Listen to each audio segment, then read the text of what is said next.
De verdad que fue una celebración y un gozo que tuvimos ese día. Tuvimos alimento espiritual y alimento material que el Señor proveyó. Todos los diciembres celebramos, ¿verdad? De alguna u otra manera. Celebramos la Navidad, celebramos el Nuevo Año. Algunos viajamos fuera de Caracas, otros tuvieron la dicha de disfrutar la Caracas sin tráfico y sola que va quedando en diciembre y enero. De todas maneras, nos gozamos en el Señor por todas esas bendiciones.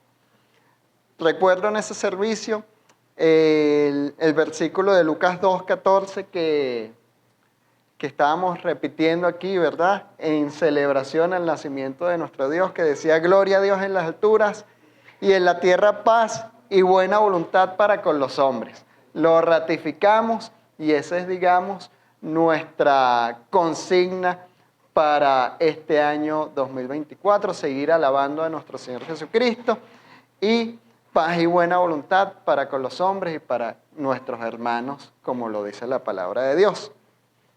Luego de la celebración de diciembre, llega enero y llega el inicio de un nuevo año. Este inicio de nuevo año siempre llega lleno de expectativas, de metas, de cómo va a ser este año 2024. Y cada uno de nosotros se coloca como aspiraciones, ¿verdad? Oye, ojalá este 2024 consiga un mejor trabajo, ojalá este 2024 me vaya mejor, ojalá, y uno hace sus oraciones: Señor, respáldame en este 2024 a mí, a mi familia, Señor, manténme con bien, con salud, o sáname de esta enfermedad. Todos vamos colocando nuestras peticiones y nuestras acciones de gracia en nuestro Señor Jesucristo. Lo importante es que nosotros sabemos que en Cristo somos más que vencedores, ¿verdad? Lo dice Romanos 8:37, y vamos a leerlo allí, hermano, del 37 al 39, vamos a leerlo. Antes, en todas estas cosas, somos más que vencedores, pero hay una condición para ser vencedores: por medio de aquel que nos amó. Solo en Cristo somos más que vencedores. Por lo cual estoy seguro que ni la muerte, ni la vida, ni ángeles, ni principados, ni potestades, ni lo presente, ni lo porvenir, ni lo alto, ni lo profundo, ni ninguna otra cosa creada nos podrá separar del amor de Dios, que es Cristo Jesús, nuestro Señor. Cuando hablamos de todas estas cosas, debemos incluir allí las dificultades de nuestras vidas.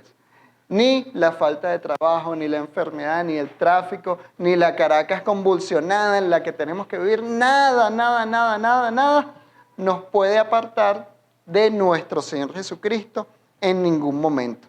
Somos más que vencedores. Nosotros debemos tener en mente esto de que somos más que vencedores. Allá estaba en Mérida. Mérida tiene una particularidad porque son casas y es una comunidad de casas. Mi suegro tiene su casa, digamos, en una loma, pero los vecinos son casas muy pegadas, ponen música todo el 31 y todo el 1. Y lo que se escucha es vallenatos y puras cosas así. Desde que tú te levantas el 1, por la ventana entra esas canciones. Pero estaba sonando una canción, me llamó la atención, que creo que todos no la sabemos porque el cantante es venezolano. Dice: claro que sé perder.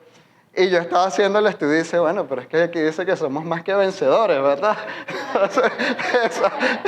esa canción no es cristiana definitivamente.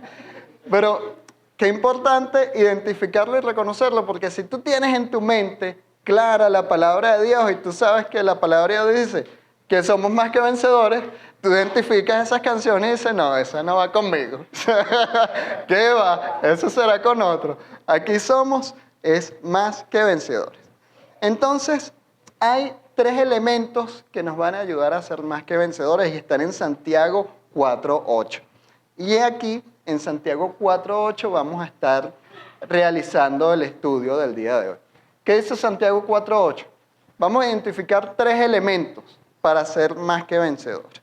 Primero, acercaos a Dios y Él se acercará a vosotros. Nos está llamando a la acción. Te está diciendo: hermano, acércate a Dios.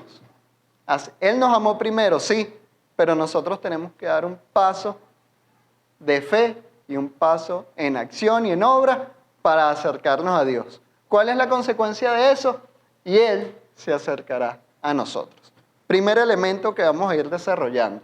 El segundo elemento va a ser limpiar las manos. Limpiar las manos. Lo vamos a ir desarrollando y vamos a ver cómo vamos a limpiar las manos. Y el tercero, vosotros, los de doble ánimo, purificad vuestros corazones. Entonces nosotros, los de doble ánimo, porque a veces ando en victoria y después claro que se pierde. Entonces, no, bueno, ningún doble ánimo, hay que estar derechito en la palabra de Dios. Entonces, vosotros los de doble ánimo, purificad vuestros corazones de todas esas vanas maneras de vivir, ¿verdad? Lo veíamos también en diciembre pasado. Entonces, bien, nos despedimos en diciembre, en Lucas 2:14, con esa gran oda que dimos acá en la iglesia. Vamos a seguir leyendo Lucas 2, vamos a Lucas 21, mi hermano. Vamos a seguir leyendo ese capítulo de Lucas para darle continuidad a lo que estábamos leyendo en diciembre. Nosotros vamos a ver allí, en Lucas 2, dos personajes que nos van a ejemplificar la primera parte de Santiago 4 que decía acercaos a Dios y Él se acercará a vosotros. Vamos a verlo en el ejemplo, vamos a leer del 21 al 36, mi hermano. Decía, cumplidos los 8 días para circundar al niño, ¿se acuerdan del contexto? Vinieron los Reyes Magos, acababa de nacer nuestro Señor Jesucristo, y han pasado entonces cumplidos 8 días para circuncidar al niño. Le pusieron por nombre Jesús, el cual le había sido puesto por el ángel antes de que fuese concebido. Vamos a leer hasta el 30, ¿hasta no? Sí. Voy. Y cuando nació se cumplieron los días de la purificación de ellos. Conforme a la ley de Moisés, le trajeron a Jerusalén para presentarle al Señor. Es decir, nuestro Señor Jesucristo fue circuncidado y fue presentado al Señor 40 días después, que era después de los días de la purificación de su madre. Nuestro Señor Jesucristo cumplió con esa normativa, con esa ley. Incluso después se bautizó con Juan el Bautista, ¿verdad? Porque Él dice que Él no vino a romper con esas leyes, ¿verdad? Sino que Él vino a cumplir y a hacernos salvos a nosotros. De la misma manera, nosotros, como cristianos, no estamos exentos de cumplir cualquier normativa, cualquier ley, cualquier reglamento que está en el mundo. Si está allí en la ley como normativa, pues nosotros no vamos a ser unos rebeldes en nombre de nuestro Señor Jesucristo, a ser unos anárquicos, ¿verdad? Hay que cumplirlo tal cual como es el ejemplo que nos lo ha dado nuestro Señor Jesucristo, ¿verdad? Seguimos leyendo entonces. Como está escrito en la ley del Señor, todo varón que abriere la matriz será llamado santo al Señor. Y así fue presentado. Y para ofrecer, conforme a lo que dice la ley del Señor, un par de tórtolas o 2 palominos. He aquí, había un hombre llamado Simeón. Aquí aparece este primer personaje, Simeón. ¿Ok? Este era un hombre justo y piadoso. No dice la palabra de Dios cuál era la profesión o a qué se dedicaba Simeón, pero sí le pone 2 adjetivos allí, justo y piadoso. Y fíjense la frase siguiente, esperaba la consolación de Israel y el Espíritu Santo estaba sobre él. Entonces vamos a desmenuzar esta introducción que está aquí bien interesante. El hombre se llama Simeón, es un hombre justo y piadoso. ¿Qué quiere decir justo y piadoso? Busqué la definición de justo, dice la definición del diccionario. Principio moral que lleva a determinar que a todos deben vivir honestamente. Es decir, era un hombre que vivía honestamente. Y difícil que diga que es un hombre justo cuando nosotros sabemos que justo solo es Dios, ¿verdad? Ese sentido de justicia. Y allí decía que él era justo. Y luego dice que era piadoso. La piedad, según el diccionario, es la virtud que inspira por el amor de Dios tierna devoción a las cosas santas. Interesante, ¿verdad? ¿Por qué él era justo y por qué él era piadoso? porque el Espíritu Santo estaba sobre él, ¿verdad? Qué interesante, muy interesante. Y adicionalmente dice, vuelve un poquitico atrás, que él esperaba la consolación de Israel, él la esperaba con fe, con certeza que esa consolación iba a llegar. Vamos a seguir ahora sí leyendo y ya vamos entrando, ya vamos conociendo un poco más a Simeón. ¿Quién era Simeón? Y le había sido revelado por el Espíritu Santo que no vería la muerte antes de que viese al ungido del Señor. Es decir, a él el Espíritu Santo le había revelado que él no se iba a morir hasta ver al Hijo de Dios. Y él tenía esa fe y él vivía con esa certeza. Siguiente. Y movido por el Espíritu Santo, vino al templo. Qué interesante todas las cosas que el Espíritu Santo hacía en él. Y cómo él se dejaba guiar por el Espíritu Santo. Fíjense que no sabemos dónde estaba él, pero el Espíritu Santo lo guió al templo. Y obviamente lo obedeció y fue al templo. Él se dejó guiar por el Espíritu Santo y llegó al templo. Y cuando los padres del niño Jesús lo trajeron al templo para hacer por él conforme al rito de la ley, él le tomó en sus brazos y bendijo a Dios diciendo, qué interesante que este hombre lleno de fe, movido por el Espíritu Santo, con una promesa de que él no moriría sin conocer al Hijo de Dios, tuvo la dicha y Dios, digamos, ratificó esa promesa, que él tuvo la dicha de levantarlo en sus manos, ¿verdad? Él lo levantó en sus manos y reconoció que era Dios, que era el Salvador, que era el ungido de Dios. Lo tuvo ahí en sus manos y dijo, ahora Señor, despides a tu siervo en paz conforme a tu palabra. Es decir, ya me puedo morir. Ya lo vi todo, me muero conforme y feliz. Porque han visto mis ojos tu salvación. Él no solo la vio en sus ojos, sino que la tuvo en sus manos. O sea, algo maravilloso. La cual has preparado en presencia de todos los pueblos, luz para revelación a los gentiles y gloria de tu pueblo para Israel. Luz para todos nosotros, es lo que está diciendo allí. Y gloria para tu pueblo de Israel. Él esperaba la consolación de Israel. Y José y su madre estaban maravillados de todo lo que se decía de él. Y los bendijo Simeón y dijo a su madre María, he aquí, este está puesto para caída y para levantamiento de muchos en Israel y para señal que será contradicha. Y una espada traspasará tu misma alma para que sean revelados los pensamientos de muchos corazones. Qué interesante eso, ¿verdad? Qué interesante eso de la espada. Nosotros podemos ver esto en Hebreos 4:12. 12 al 13. Dice, porque la palabra de Dios es viva y eficaz, más cortante que toda espada de dos filos. Entonces, ¿cuál es esa espada? La palabra de Dios. Penetra hasta partir el alma y el espíritu, las coyunturas, los tuétanos, y discierne los pensamientos y las intenciones del corazón. Qué interesante que discierne los pensamientos y las intenciones del corazón. Y no hay cosa creada que no sea manifiesta en su presencia. Antes bien, todas las cosas están desnudas y abiertas a los ojos de aquel a quien tenemos que dar cuenta. Hermano, lo que te está diciendo esa espada es que una vez que conoces el Evangelio, una vez que conoces la palabra de Dios, penetra en tu alma. Y en resumen, no hay nada oculto para Dios. Dios conoce todo, tus pensamientos, tus intenciones, lo más profundo de tu alma. Y lo interesante es que a pesar de que conoce todos nuestros pensamientos, nos ama, nos hace salvos por gracia. Porque a veces nuestros pensamientos vuelan, ¿verdad? Y a veces uno piensa unas cosas que, bueno, menos mal la salvación es por gracia y no por obra y no por nuestra mente, ¿verdad? Entonces, hermano, cuando vivimos bajo la palabra de Dios, cuando vivimos nosotros llenos del Espíritu Santo, así como estuvo Simeón, nosotros estamos llenos de luz, nosotros debemos dejarnos llevar por el Espíritu Santo y por la palabra de Dios. ¿Qué cosas hizo el Espíritu Santo en la vida de Simeón? Lo hizo justo y lo hizo piadoso, ¿verdad? Le dio fe para esperar la consolación de Israel. Le reveló que no vería la muerte sin conocer a Dios.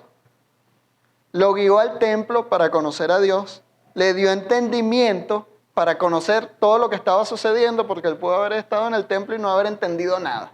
Como a veces personas vienen a la iglesia y no entienden nada, ¿verdad? El Espíritu Santo es el que da ese entendimiento. Simeón era diferente a los demás porque estaba lleno del Espíritu Santo, indudablemente. La vida de Simeón, entonces, es un ejemplo de cómo la vida de una persona llena del Espíritu Santo es guiada por el Espíritu Santo y las promesas de Dios se cumplen en la vida de esa persona.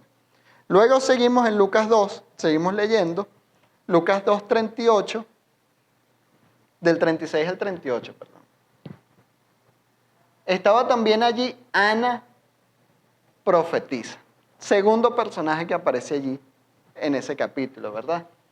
Hija de Fanuel de la tribu de Aser, de edad muy avanzada, es decir, era una señora de edad muy avanzada, una señora mayor, pues había vivido con su marido 7 años desde su virginidad y era viuda hacía 84 años, es decir, 84 años era viuda, más lo que estuvo casado, más todo, era una señora mayor, indudablemente. Y no se apartaba del templo, sirviendo de noche y de día con ayunos y oraciones.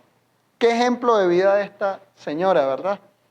Una señora de esa edad, sirviéndole al Señor de día, de noche, que no se apartaba del templo, que hacía ayuno, que hacía oración. Bueno, quiere decir que para las cosas de Dios no hay edad, no hay condición, ¿verdad? Esta, presentándose en la misma hora, es decir, ella estaba presente allí en medio de que Simeón estaba bendiciendo a los padres de nuestro Señor Jesucristo, daba gracias a Dios y hablaba del niño a todos los que le esperaban la redención de Jerusalén. Ella entendió que eso que ella estaba presenciando no era solo para ella, que ella tenía que predicar el Evangelio. Ella entendió que ella tenía que empezar a hablarle a todo el mundo, quien estaba esperando la redención de Jerusalén.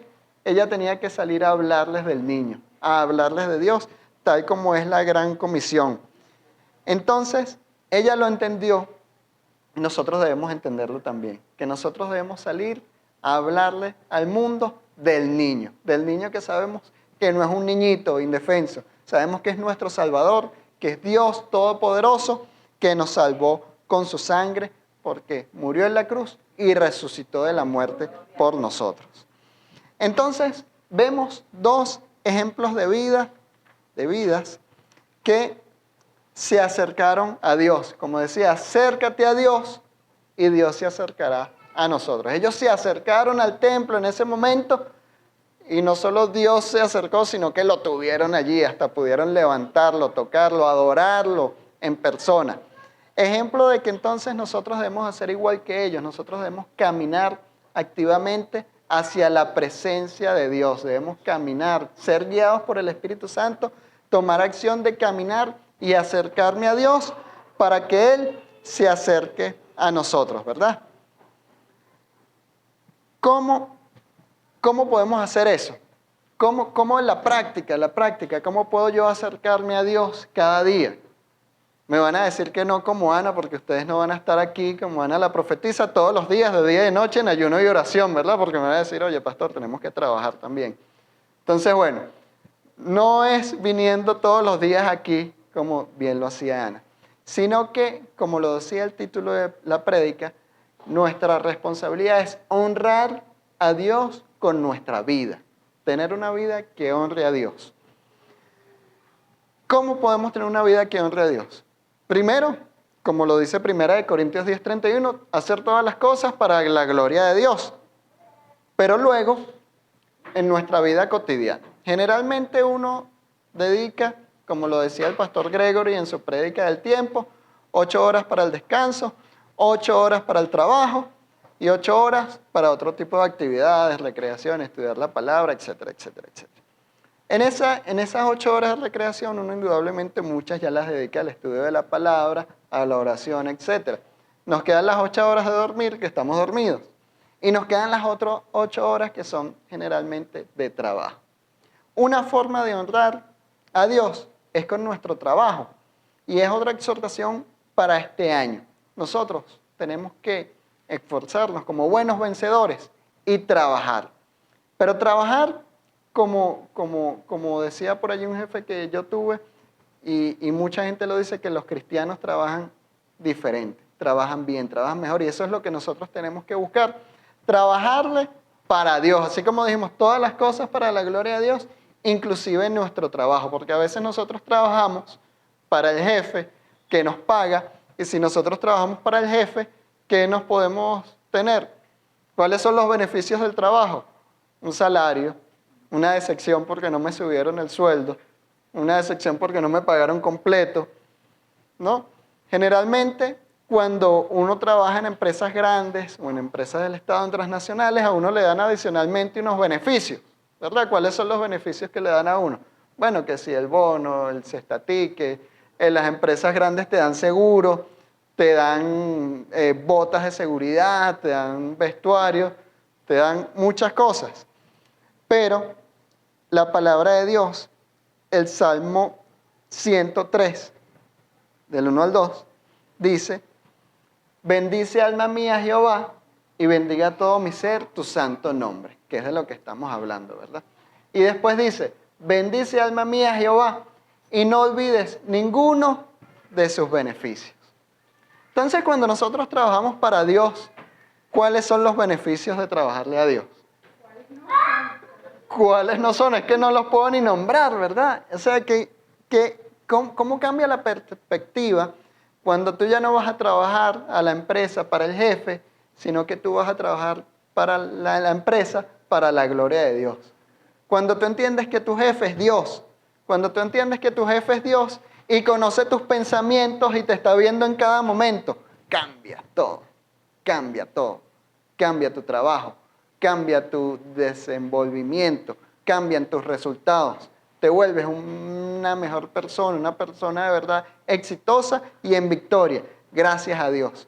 Entonces, no nos olvidemos durante este año que cuando estemos trabajando, nosotros estamos trabajando es para la gloria de Dios, sin importar la edad. Como decía Ana, allí estuve de nuevo en Mérida, más arriba de la casa de mi suegro, ya empieza una zona de fincas, y hay una finca de naranjas, que tiene muchos árboles de naranja. El dueño de esa finca de naranjas es un señor, pero no sé cuántos años tendrá, súper mayor, muy mayor. Él va con un burro, yo lo vi, le tomé una foto. Él viene bajando con un burro y el burro lleva en las alforjas las naranjas y las vende en el mercado. Todos los días baja el señor. Tendrá como 90 años, no sé, es muy mayor. Y el señor trabaja, o sea, trabaja todos los días, baja tempranito con sus naranjas. Increíble, como Ana, pues, no hay edad para el trabajo, para honrar a Dios, para esforzarse. Y con ese trabajo ese señor está honrando al Señor. Lo importante es hacerlo bien. Hay una historia que cuentan de un niño, un limpiabotas, que limpiaba sus botas normal. Y un día lo llevan a un servicio de escuela dominical y le explican que él tiene que trabajar para el Señor y tiene que hacer todas las cosas. Entonces al otro día, el lunes, cuando está ahí en su trabajo, llega a lustrarle el zapato, pero se finca, se pone allí, ese zapato queda súper lustrado, ¿no? Y tarda mucho tiempo, más bien. El Señor le dice: bueno, pero ¿qué te pasa hoy? Que estás dejando ese zapato como nunca. Bueno, es que me explicaron que yo tengo que trabajarle para Dios. Y este zapato se lo estoy limpiando, es a Dios. Y bueno, así debemos ser nosotros, como ese niño, ¿verdad? Los niños que lo creen todo. Los niños que bueno, son inocentes y entienden todo de manera literal. Bueno, así debemos ser nosotros. Entonces, con ese trabajo diario, nosotros vamos a honrar a Dios. Vamos con el segundo elemento, Santiago 4:8. Santiago 4:8. 4:8. El segundo elemento era limpiad las manos. Limpiad las manos. Limpiad las manos, aunque tenemos nosotros que acercarnos y hacer todo lo mejor que podamos por vivir una vida santa. Quien limpia nuestras manos, quien limpia nuestro cuerpo, quien limpia nuestra vida y quien lo limpió es nuestro Señor Jesucristo. Con su sangre nos lavó, con su sangre nos hizo salvos y ya es responsabilidad nuestra acercarnos, como decíamos en el punto anterior, a vivir una vida santa. Entonces, en este recorrido de nuestra vida, nuestra ya exhortación es que si ya fuimos limpios por nuestro Señor Jesucristo, nosotros debemos procurar mantener nuestras manos limpias. Yo les voy a dar algunos ejemplos y recompensas de cómo limpiar las manos y los beneficios de esto. Y vamos a leer 4 versículos rápido, mi hermano. Proverbios 3, del 9 al 10. Dice: honra a Jehová con tus bienes y con las primicias de todos tus frutos. Y serán llenos tus graneros con abundancia y tus lagares rebosarán en mosto. Es una exhortación. ¿De qué? De honrar al Señor con nuestros frutos del trabajo, ¿verdad?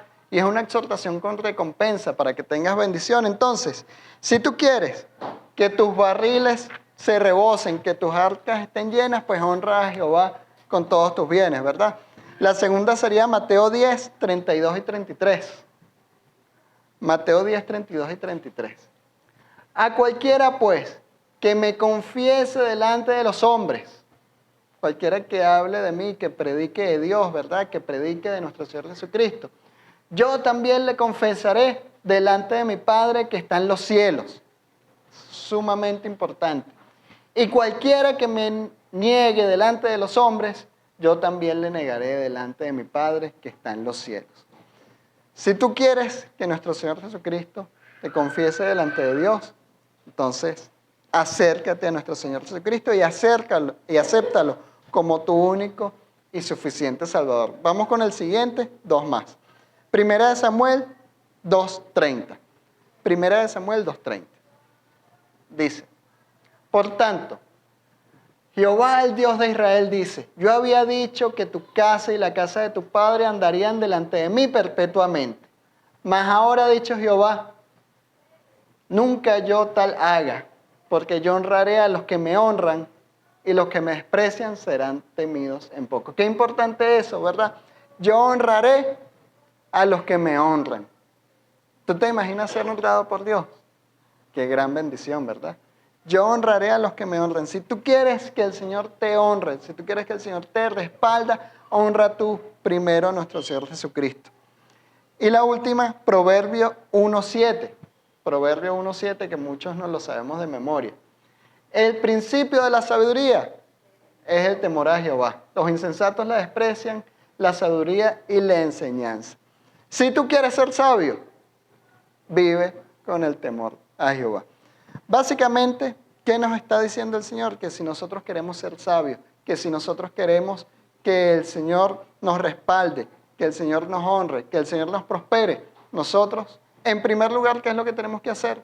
Aceptar a nuestro Señor Jesucristo como nuestro único y suficiente Salvador. Segunda de Corintios 5:17 dice que nosotros somos nueva criatura desde el momento que aceptamos a nuestro Señor Jesucristo. Y ese es el mensaje de salvación que nosotros extendemos a todos quienes nos visiten. Si tú reconoces a nuestro Señor Jesucristo, como dice Romanos 10, 9 y 10, si confesares con tu boca que Jesús es el Salvador y creyeres en tu corazón que resucitó de los muertos, serás salvo. Y ese es el mensaje que queremos nosotros hacer llegar a todo el planeta, que para ser beneficiario de todas las promesas que están en nuestro Señor Jesucristo, nosotros debemos aceptar a Dios primero como nuestro único Señor y Salvador. ¿Cómo lo hacemos? Con una oración sencilla, ¿verdad? Una oración que diría más o menos así: Señor, gracias Señor, y te invito a que hagas esta oración, tú que estás aquí presente, tú que estás viendo el video por las redes sociales y no has aceptado al Señor, una oración sencilla. Señor, Padre Celestial, gracias te doy por la vida, Señor, y gracias te doy por tu vida, Señor. Creo firmemente en mi corazón que eres el Hijo de Dios, que fuiste crucificado en la cruz, que por tu sangre nos hiciste salvos, Señor, y que resucitaste de los muertos, Señor, para darnos salvación y vida eterna, Señor. Te pido, Señor, que escribas mi nombre en el libro de la vida, Señor, y me selles con el Espíritu Santo. Y, Señor, me comprometo a vivir una vida santa, una vida que te honre, Señor, a partir de este momento y por todo el resto de mi vida en Cristo Jesús. Amén. Cualquiera que haya hecho esa oración de corazón, pues ya dio el primer paso en aceptar a nuestro Señor Jesucristo como nuestro Salvador. Y la tercera exhortación, hermanos, Santiago 4:8, dice: vosotros, los de doble ánimo, purificad vuestro corazón. Tú me vas a decir, ¿cómo no ser de doble ánimo en una Venezuela como la que vivimos? O sea, ¿cómo no a veces doblar un poco las rodillas cuando sí salimos de aquí diciendo que somos victoriosos, pero después mañana es lunes y tengo que ir a trabajar, ¿verdad? Y de repente ni siquiera tengo trabajo, y de repente el transporte es difícil, y de repente tengo un familiar enfermo, y de repente empieza uno a pensar todas las cosas que a uno le pesan, ¿verdad? Y todo ese peso que uno carga encima. Bueno, te recordaría la historia de Caleb. ¿Se acuerdan de Caleb? De los espías. Cuando Moisés les dice, vayan y inspeccionen la tierra prometida a ver cómo es que nosotros debemos llegar allá. Vamos a revisarlo un poco, mi hermano. Números. Vamos al libro de Números 17:21.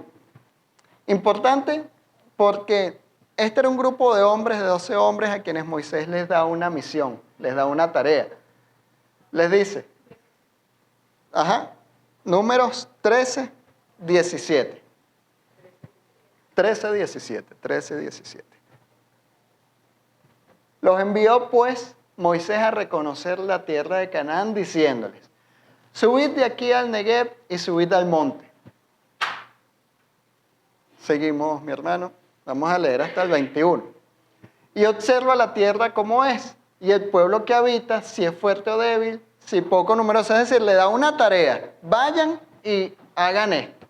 Vean cómo es la tierra, si es habitada, si la tierra es buena, si la tierra es mala, cómo son las ciudades habitadas, si son campamentos, si son fortalezas, es decir, se les dio una lista de instrucciones, todo lo que tienen que hacer, ¿verdad? No fue como que vayan, echan un ojo y vienen, no, o sea, una lista de todas unas responsabilidades que tienen que hacer. Siguiente. Vean cómo es el terreno, si es fértil, si es estéril, si en él hay árboles o no hay árboles. Y esforzaos y tomad del fruto del país, que era el tiempo de las primaveras de uva.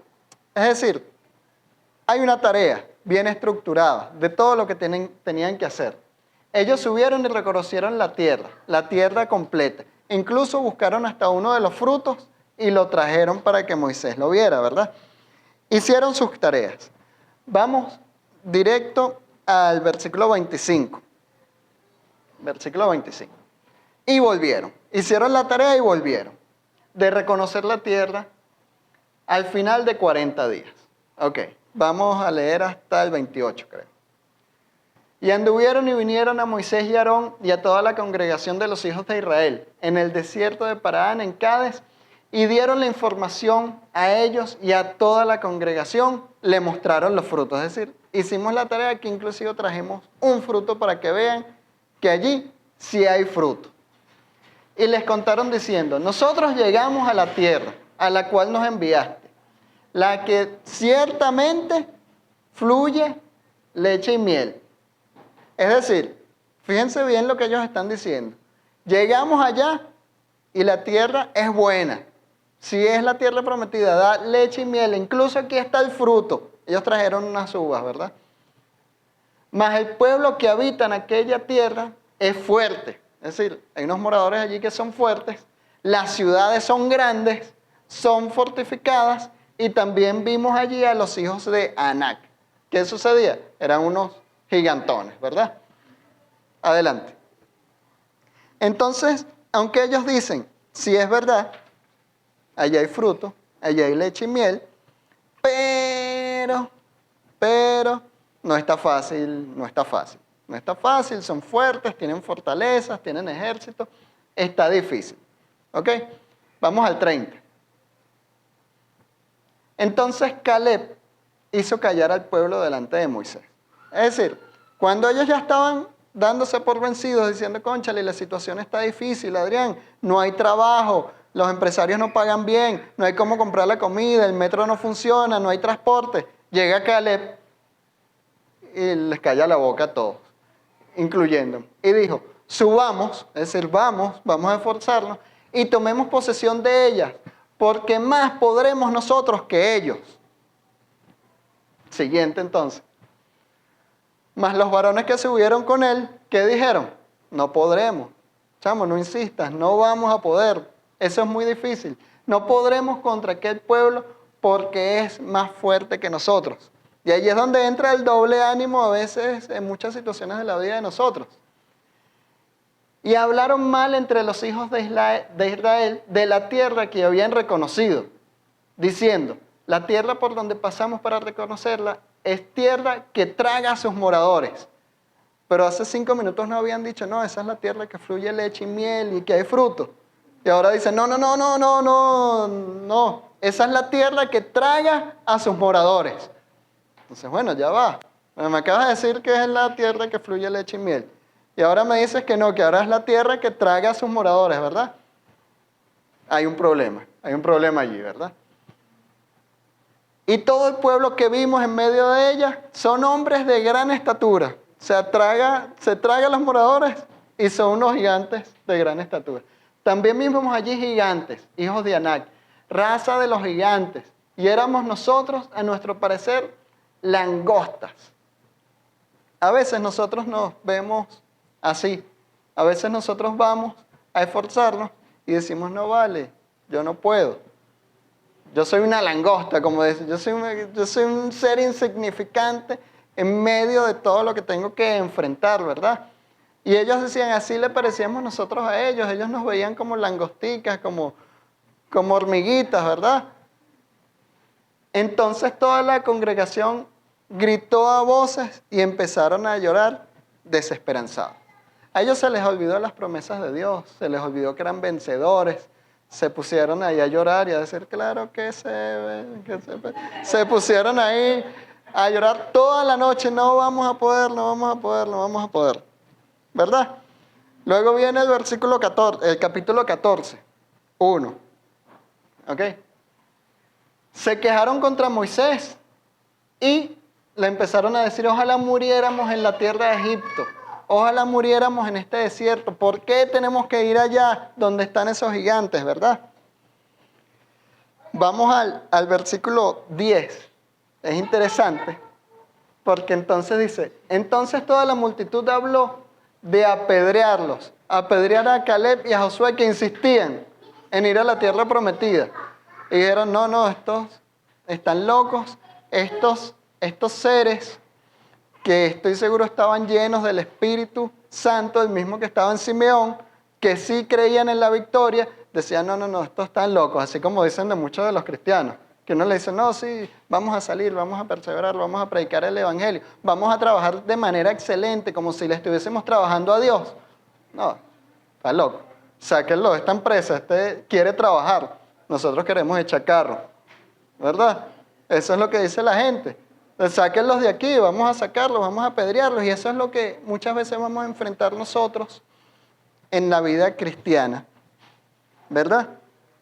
¿Qué sucedió con todos los espías? Con los otros 10. Al final murieron. Al final Dios permitió que perecieran y recompensó con la victoria a Caleb y a Josué. Asimismo, entonces, es que nosotros debemos evitar el doble ánimo. Ese doble ánimo que sé que no es sencillo evitarlo, sé que es fuerte, sé que a veces uno enfrenta pruebas que son muy difíciles.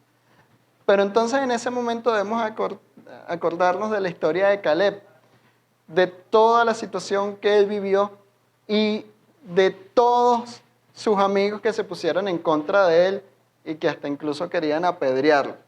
Y él se mantuvo en un solo ánimo, ¿verdad? En el ánimo de creerle a Dios, de creer la victoria, de creer que Dios sí los iba a respaldar como lo había prometido, ¿verdad? Y esa es, amén, así es que nosotros debemos llevar adelante nuestras vidas. Hay muchos elementos incluso psicológicos que nos hacen ser de doble ánimo. La baja autoestima, no, yo soy una langostica, no voy a poder. Ese tipo de pensamientos, esos dardos del enemigo, tenemos que combatirlos purificando nuestro corazón. Ahí decía, no seas de doble ánimo y purifica tu corazón. Purifica tu corazón de esos pensamientos con la palabra de Dios. Cada vez que tú tienes esos pensamientos, estudia la palabra de Dios. Ora, entrégale tu vida y la situación a Dios, porque Él ha prometido sobrellevar las cargas por nosotros. No es con nuestras fuerzas, es con las fuerzas de Dios con las que vamos a sobrellevar nuestra vida. Entonces, para concluir, mis hermanos, pon otra vez Santiago 4:8. Vamos a recordar estas 3 exhortaciones que les dejamos para nuestra vida.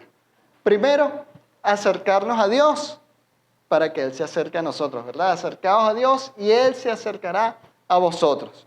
Después dice, pecadores, limpiad las manos. Es decir, acepta primero, cuando eres pecador, acepta primero a nuestro Señor Jesucristo para que Él sea tu Salvador, para que Él te limpie y después tú haces tu esfuerzo por tratar de vivir una vida santa, mantener unas manos limpias. Y luego, y vosotros los de doble ánimo, purificad vuestros corazones de cualquier de esos pensamientos que te hacen pensar que no puedes, que te hacen ver como una langosta. Purifica tu corazón de esos pensamientos y aprópiate de las promesas de Dios, que dice que con Jesucristo somos más que vencedores. Dios los bendiga, mis hermanos. Vamos con la Santa Cena.